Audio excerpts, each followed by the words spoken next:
जीवन में तीन चीजों की धन्यता कब है, इन तीन चीजों की श्रेष्ठता कब है?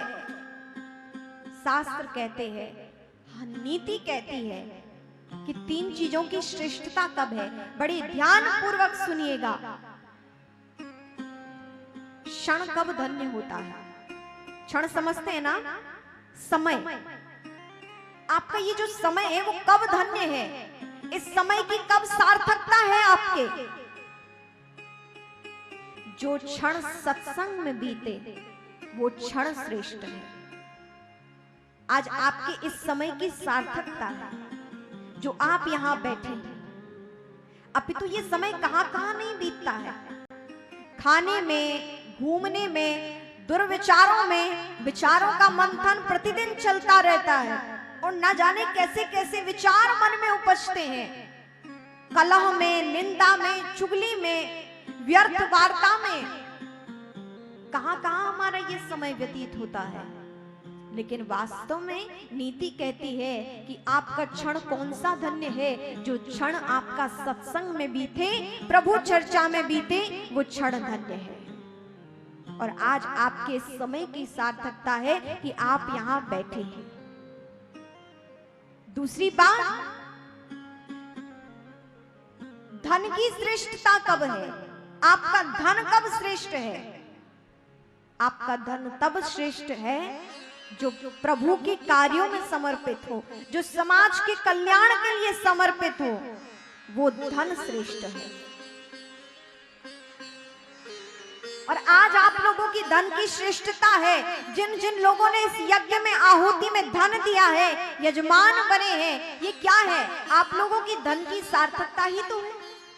ये धन चाहे तो कहां कहां लग सकता था। बड़े बड़े वैभवशाली लोग पार्टीज में व्यय कर देते हैं, नाच गाने में व्यय कर देते हैं, अपने शौक में व्यय कर देते हैं। लेकिन वास्तविक धन की तीन गति होती है।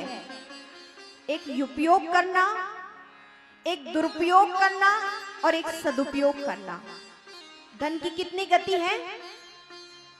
आप सभी से पूछ रही हूं, कितनी गति है? तीन गति है।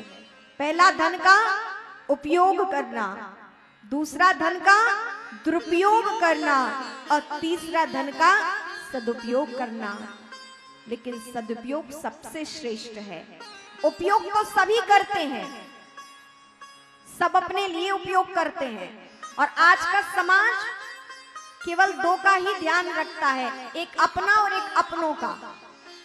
ये धन दो ही जगह खर्च होता है, एक अपने ऊपर, एक अपनों के ऊपर। हाँ, हमें प्यास लगी है, पानी ले लो, पानी ले लिया। हमारे अपने कोई साथ है, उनको दे दिया। हमारे पास नए वस्त्र नहीं है, हमने अपने लिए नए वस्त्र खरीद लिए। हमारे अपनों के पास वस्त्र नहीं है, उनके लिए खरीद लिए। कोई भी चीज है, व्यक्ति अपने लिए और अपनों के लिए है। जो व्यक्ति इन दोनों से ऊपर उठ जाता है वही संत है। जो अपने और अपनों से उठ जाए वही संत है, वही महापुरुष है, वही वास्तव में श्रेष्ठ है। जो अपने से और अपनों से उठकर समाज के लिए सोचे वो श्रेष्ठ व्यक्ति है। उपयोग तो सभी कर रहे हैं धन का, अपने ऊपर और अपनों के ऊपर। लेकिन कुछ लोग दुरुपयोग भी करते हैं धन का। लेकिन सबसे श्रेष्ठ है सदुपयोग। और सदुपयोग कब होता है? जब हमारा धन धर्म कार्य में लगता है, जब हमारा धन दान पुण्य में लगता है, जब हमारा धन समाज के कार्य में लग सकता है, जो पीड़ित है उसकी सहायता में लगता है, तब हमारा धन वास्तव में श्रेष्ठ है। तो क्षण की धन्यता कब है? जब वो सत्संग में बीते। धन की श्रेष्ठता तब है जो वो पुण्य कार्य दान में बीते। और तीसरा, संतान की श्रेष्ठता कब है? कुल की श्रेष्ठता कब है? कुल की श्रेष्ठता भी बहुत महत्वपूर्ण है। कहते हैं ना कि वो परम कुलीन व्यक्ति हैं। कुलीन का क्या मतलब है? कुल की श्रेष्ठता कब है? कि कोई धनवान पुत्र जन्म ले ले, कि आपके घर की संतान कोई धनवान बन जाए, तो क्या कुल की श्रेष्ठता है? स्मरण रहे, बड़े बड़े वैभवशाली लोग हुए हैं, लेकिन संतान अच्छी नहीं निकली तो सारा कुछ समाप्त हो गया।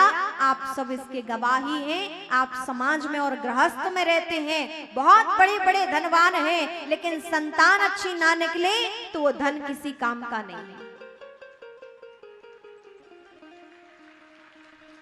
कुल की धन्यता तब भी नहीं है कि कोई धनवान व्यक्ति उत्पन्न हो जाए आपके घर में, तब भी श्रेष्ठता नहीं है कि किसी बलवान को आपने जन्म दिया हो, आपके कुल में कोई बलवान उत्पन्न हुआ हो। वास्तव में कुल की धन्यता तब है जब आपके घर में भगवत भक्त संतान का जन्म हो जाए, और भगवत भक्त संतान का जिस घर में जन्म हो गया, समझो आपके कुल की धन्यता हो गई। और भगवान शंकर ने कहा है इस बात को, माता भवानी से कहा है, सो कुल धन्य उमा सुनु।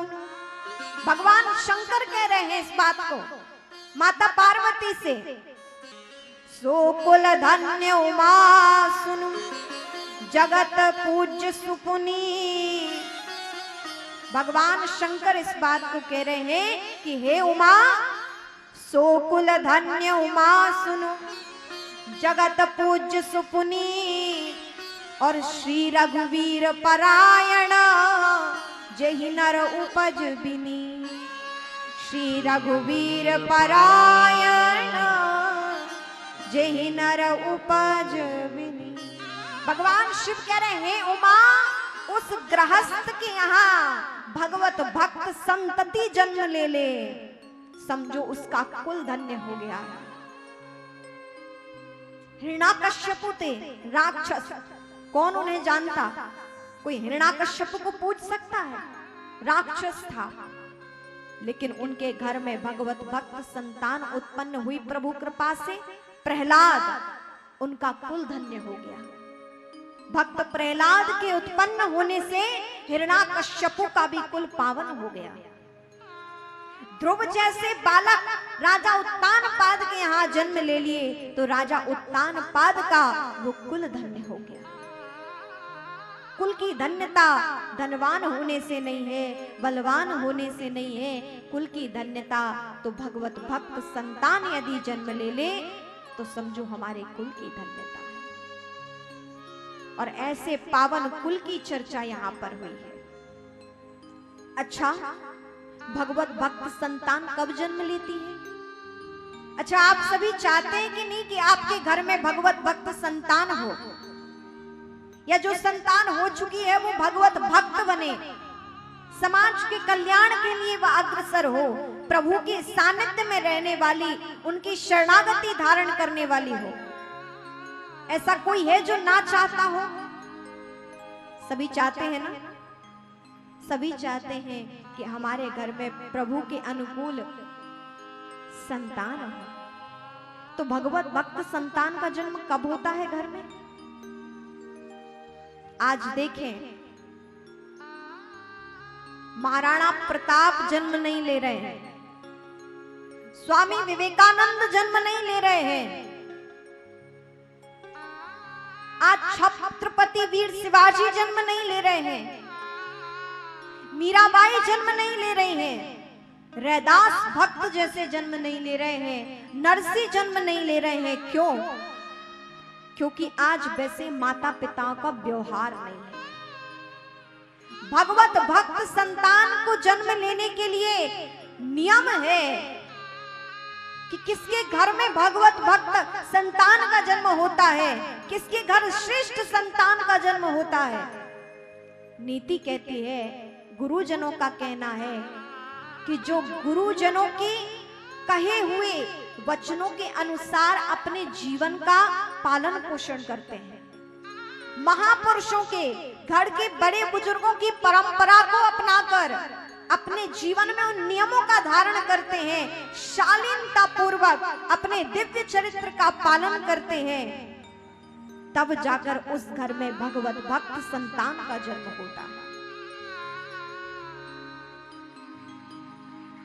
और आज क्या है, जिन माताओं के यहाँ संतान का जन्म होना है वो पलंग पर बैठे बैठे आराम से फोन चलाती रहते हैं, आराम से बैठे हैं, क्योंकि कोई कार्य नहीं करना है तो आराम से बैठकर, अब कोई कार्य नहीं है तो फोन जो है, स्मार्टफोन सबके हाथों में है, आराम से बैठकर फोन चला रही हैं, बैठे हैं तो व्यर्थ चर्चा कानों के माध्यम से सुन रही हैं। कोई आराधन पूजन पाठ नहीं है जीवन में, कोई नियम नहीं है यदि जीवन में, बड़े बुजुर्गों का सम्मान नहीं है घर में, माता पिता का सम्मान नहीं है घर में, तो भला ऐसे घर में कहां भगवत भक्त संतान जन्म ले सकती है? कहां से श्रेष्ठ जन्म लेगी, संतान उत्पन्न होगी? शास्त्र नियम कहते हैं कि जिसके घर में इन नियमों का पालन होता है, कौन से नियम? जो गुरुजनों ने बताए हैं, जो श्रेष्ठ महापुरुषों ने बताए हैं, जो आपके घर की परंपरा है, मान मर्यादा है, चरित्र की शुद्धता है, जिनके जीवन में ये विशेषता है, इन नियमों के साथ जिन्होंने अपना जीवन जिया है, उसके घर में परम भक्त संतान का जन्म होता है।